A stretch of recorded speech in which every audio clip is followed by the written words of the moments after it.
Hello అండి అందరికీ welcome back to Anu KR vlogs. నేను మీ అనురాధ.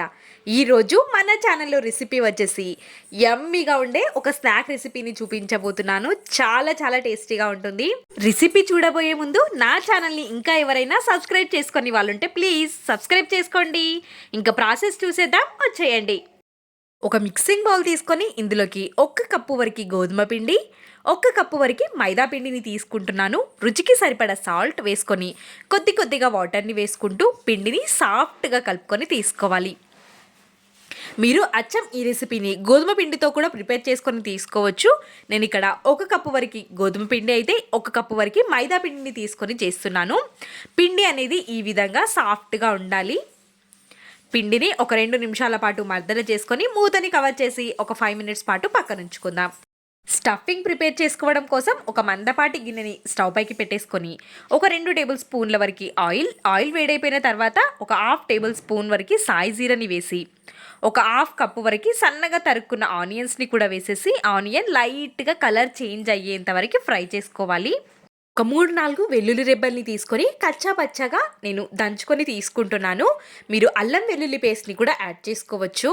1 కప్పు వరకు క్యారెట్ తురుముని తీసుకుంటున్నాను. ముందుగా క్యారెట్ తురుము లైట్గా ఫ్రై అయ్యేంత వరకు ఉంచి సన్నగా తరుక్కున్న క్యాబేజ్ని యాడ్ చేసుకోవాలి. క్యాబేజ్ని సన్నగా కట్ చేసుకొని అయినా తీసుకోవచ్చు, లేదు అనుకుంటే క్యారెట్ లాగా తురుముకొని కూడా తీసుకోవచ్చు.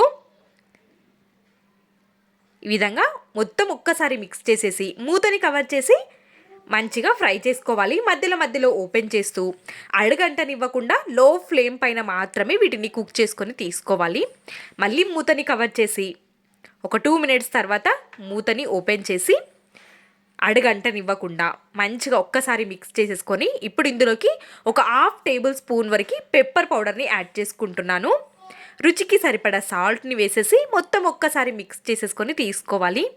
క్యాబేజ్ మంచిగా ఫ్రై అయ్యేంత వరకు మధ్యలో మధ్యలో మూతని ఓపెన్ చేస్తూ అడుగంటనివ్వకుండా కలుపుకుంటూనే మంచిగా క్యాబేజ్ని ఉడికించుకొని తీసుకోవాలి.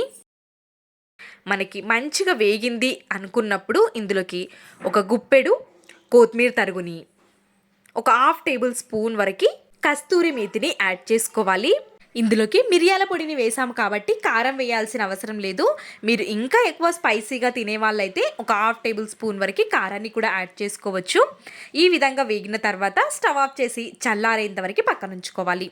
మనం ముందుగా కలిపి పెట్టుకున్న పిండిని చేతికి కొంచెం ఆయిల్ అప్లై చేసేసుకొని కొద్దిసేపటి వరకు మర్దన చేసుకోవాలి. ఈ విధంగా మర్దన చేసేసుకొని పిండిని 2 పార్ట్స్ లాగా డివైడ్ చేసుకొని తీసుకోవాలి. ఇప్పుడు గోధుమ పిండి సహాయంతో మనం చపాతీలాగా చేసుకోవాలి.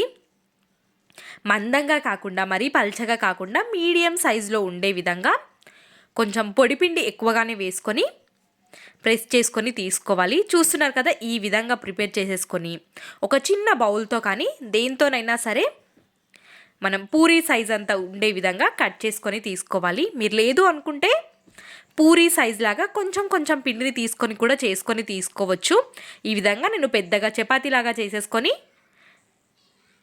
కట్ చేసుకొని తీసుకుంటున్నాను. ఈ విధంగా మనం చేసుకున్న ఒక చపాతీని పెట్టేసి మధ్యలో మనం చేసి పెట్టుకున్న స్టఫింగ్ని పెట్టేసి చేతికి కొంచెం తడి చేసుకొని కార్నర్స్ అన్నిటిని తడి చేసుకోవాలి.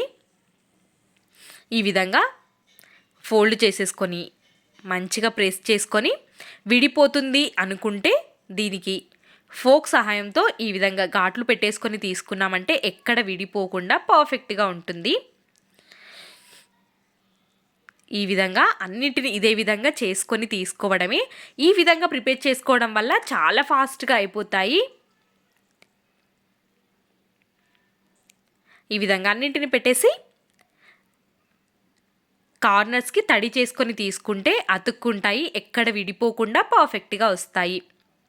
ఒక్క చపాతీ చేసేసుకొని 4 కట్ చేసేసుకొని మధ్యలో స్టఫింగ్ని పెట్టేసుకొని అన్నింటినీ ఒకేసారి ఫోల్డ్ చేసేసుకొని ఫోక్ సహాయంతో ఈ విధంగా ఘాట్లు పెట్టుకొని తీసుకుంటే సరిపోతుంది.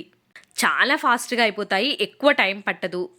కొత్తగా ఈ విధంగా ట్రై చేయండి. అన్నింటినీ ప్రిపేర్ చేసేసుకొని ఫ్లోర్ పైన కానీ ప్లేట్లో కానీ విడివిడిగా పెట్టుకొని తీసుకోవాలి. ఒక్కదానిపైన ఒకటి వేసుకుంటే అతుక్కపోతాయి, స్టఫింగ్ మొత్తం బయటికి వచ్చేస్తుంది. కాబట్టి ఈ విధంగా విడివిడిగా పెట్టేసుకొని డీప్ ఫ్రైకి రెడీగా ఆయిల్ అనేది పెట్టేసుకున్నాను నేను. ఆయిల్ మంచిగా వేడిగా ఉన్నప్పుడు లో ఫ్లేమ్లో పెట్టేసుకొని నెమ్మదిగా ఒక్కొక్క దాన్ని ఆయిల్లోకి వేసుకోవాలి.